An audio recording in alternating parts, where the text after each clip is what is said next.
There's been an increase in legalization of euthanasia and assisted suicide in developed countries. Both are legal in the Netherlands, Belgium, Luxembourg, Colombia, and Canada. Switzerland, along with 5 U.S. states, Oregon, Washington, Montana, Vermont, and California, offer physician-assisted suicide. Dr. Ezekiel Emanuel and his colleagues from the University of Pennsylvania reviewed all available data on these interventions from the late 1940s through 2016. Public support for euthanasia and assisted suicide is quite interesting.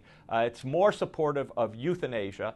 It increased from 1947 to about 1990 and then plateaued. And over the last few years, there's been about a 5 or 10% decline in support. The study appears in JAMA, Journal of the American Medical Association. The interventions are rare. In the Netherlands and Belgium, less than 5% of all deaths are by assisted suicide or euthanasia. In Washington and Oregon, only 3 in 1,000 deaths are by assisted suicide. However, not every case is reported, so it's impossible to tell if these are true rates. 70 to 75% of the patients who get assisted suicide or euthanasia, no matter what the country, tend to be patients with cancer. It's people who really have sort of given up on life, or they fear the loss of autonomy and dignity.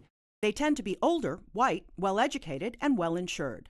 We know these aren't flawless procedures. We know that they have mistakes and complications. We just don't know the exact rate and the full nature of them. Worries about widespread abuse of these practices, that people who don't have insurance or poor people might be predominantly targeted, do not seem to be borne out by the data. Dr. Emanuel also says these practices occur whether they are legal or not. It behooves us to actually look at the practices and try to understand how they work, how well they work, what the problems are, before we rush to legalize it in a lot of other countries. Catherine Dolph, The JAMA Report.